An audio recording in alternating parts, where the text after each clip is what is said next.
আমার প্রিয় ভক্তবৃন্দ, তোমরা কি জানো পুরীর চেয়েও উঁচু রথ আমাদের বাংলায় রয়েছে? সে এক বিস্ময়কর ধর্মীয় আখ্যান। জয় জগন্নাথ, জয় জগন্নাথ। ভারতের নাম শুনলেই ভগবান জগন্নাথ দেবের রথযাত্রার কথা মনে পড়ে।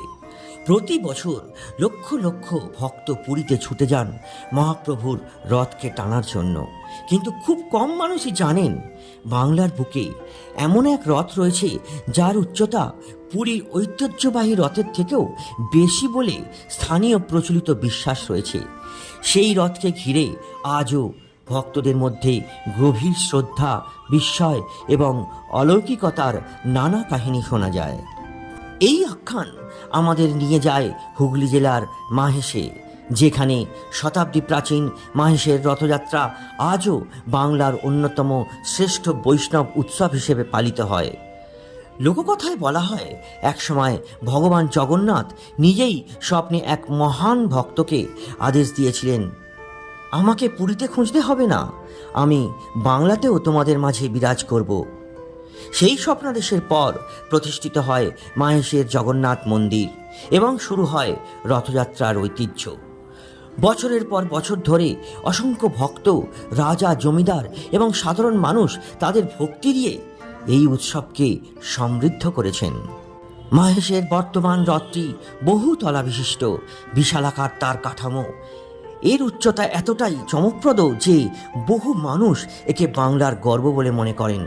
স্থানীয়দের মধ্যে এমনও মতবাদ প্রচলিত রয়েছে যে এই রথের উচ্চতা পুরীর রথের থেকেও বেশি, যদিও বিভিন্ন বছরে পুরীর রথের উচ্চতা পরিবর্তিত হতে পারে এবং এ ধরনের তুলনা ঐতিহাসিক নথি ও সময়ভেদে ভিন্ন হতে পারে। তবুও মাহেশের রথের মহিমা নিয়ে ভক্তদের মধ্যে আবেগ কখনো কমেনি। রথযাত্রার দিন হাজার হাজার মানুষ জয় জগন্নাথ ধ্বনিতে মুখরিত হয়ে ওঠেন। বিশ্বাস করা হয়, নিষ্ঠার সঙ্গে রথের দড়ি স্পর্শ করলে কিংবা টানলে বহু জন্মের পাপক্ষয় হয় এবং ভগবানের বিশেষ কৃপা লাভ করা যায়। প্রবীণ ভক্তরা বলেন, যখন রথ চলতে শুরু করে তখন শুধু এটি একটি কাঠের তৈরি রথ নয়, সেই সঙ্গে চলতে থাকেন স্বয়ং ভগবান জগন্নাথ, বলভদ্র এবং দেবী সুভদ্রা। ভক্তদের চোখে তখন সেটি হয়ে ওঠে চলমান বৈকুণ্ঠ। আরও একটি প্রচলিত বিশ্বাস হল, রথযাত্রার সময় ভগবান তার ভক্তদের ঘরে ঘরে আশীর্বাদ দিতে নিজেই নগর পরিক্রমায় বের হন। তাই এই উৎসব শুধু একটি ধর্মীয় অনুষ্ঠান নয়, এটি ভক্ত ও ভগবানের মিলনের এক মহাপবিত্র মুহূর্ত। অনেকেই মনে করেন ভগবান জগন্নাথ দেবের রথযাত্রা মানে শুধুই পুরীর মহোৎসব, কিন্তু খুব কম মানুষই জানেন বিশ্বের দ্বিতীয় প্রাচীন রথযাত্রার ঐতিহ্য লুকিয়ে আছে আমাদের বাংলার বুকে হুগলির শ্রীরামপুরের মাহেশে।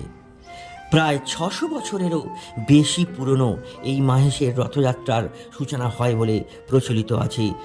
পঞ্চদশ শতকের জনশ্রুতি অনুযায়ী ভগবান জগন্নাথের একনিষ্ঠ ভক্ত ধ্রুবানন্দ ব্রহ্মচারী পুরীধামে দর্শনের উদ্দেশ্যে যাত্রা করেছিলেন, কিন্তু নানা বাধার কারণে তিনি পুরী পৌঁছতে পারেননি। গভীর ভক্তির টানে তিনি ভগবানের কাছে আকুল প্রার্থনা করলে স্বপ্নে জগন্নাথদেব দর্শন দিয়ে তাকে নির্দেশ দেন গঙ্গার তীরে মাহেশে তার বিগ্রহ প্রতিষ্ঠা করতে। সেই থেকেই মাহেশে জগন্নাথ দেবের পুজো ও রথযাত্রার সূচনা। বৈষ্ণব ঐতিহ্যে আরও একটি বিশ্বাস প্রচলিত রয়েছে যে শ্রীচৈতন্য মহাপ্রভু মাহেশে এসে জগন্নাথ দেবের দর্শন করেছিলেন। এই স্থানকে নবনীলাচল নামে অভিহিত করেছিলেন। সেই কারণেই আজও বহু ভক্ত মাহেশকে পুরীর সমতুল্য এক পবিত্র তীর্থক্ষেত্র হিসেবে শ্রদ্ধা করেন। তবে মাহেশের রথযাত্রা ও পুরীর রথযাত্রার মধ্যে কিছু উল্লেখযোগ্য পার্থক্য রয়েছে। পুরীতে জগন্নাথ, বলভদ্র, সুভদ্রা এই 3 দেবতার জন্য 3টি পৃথক রথ বের করা হয়, কিন্তু মাহেশে 3 দেবতাই একই বিশাল রথে বিরাজমান থেকে ভক্তদের দর্শন দেন। আরও একটি বিশেষ বৈশিষ্ট্য হল, মাহেশের রথ কাঠের হলেও এর নির্মাণশৈলী, উচ্চতা এবং অলঙ্করণ বাংলার নিজস্ব ঐতিহ্যের ছাপ বহন করে। শতাব্দীর পর শতাব্দী ধরে অসংখ্য ভক্তের টানে এই রথযাত্রা আজও সমানভাবে প্রাণবন্ত। রথের রশি টানাকে এখানে অত্যন্ত পুণ্যময় কাজ বলে মনে করা হয়। ভক্তদের বিশ্বাস, আন্তরিক ভক্তিভরে জগন্নাথদেবের রথ টানলে জীবনের নানান বাধা দূর হয় এবং ভগবানের বিশেষ কৃপা লাভ করা যায়। আজও রথযাত্রার সময় মাহেশে লক্ষাধিক মানুষের সমাগম হয়। ভক্তির ঢেউ, কীর্তন, শঙ্খধ্বনি ও জয় জগন্নাথ ধ্বনিতে মুখরিত হয়ে ওঠে গোটা এলাকা। তাই বলা হয়, পুরীর পর যদি কোথাও জগন্নাথ দেবের রথযাত্রার ঐতিহ্য, ভক্তি ও ইতিহাসকে একসঙ্গে অনুভব করতে চান, তবে অবশ্যই একবার ঘুরে আসুন বাংলার গর্ব মাহেশের রথযাত্রা। সেই পবিত্র নবনীলাচল, যেখানে শতাব্দীর পর শতাব্দী ধরে ভক্তি আর ঐতিহ্য একই রথের চাকার সঙ্গে এগিয়ে চলেছে। জয় জগন্নাথ, জয় জগন্নাথ, জয় জগন্নাথ। আজও মাহেশের রথযাত্রায় লাখো লাখো মানুষের সমাগম হয়। ভক্তরা বিশ্বাস করেন, আন্তরিক ভক্তিভরে জগন্নাথ দেবের নাম স্মরণ করলে তিনি কখনো কাউকে নিরাশ করেন না।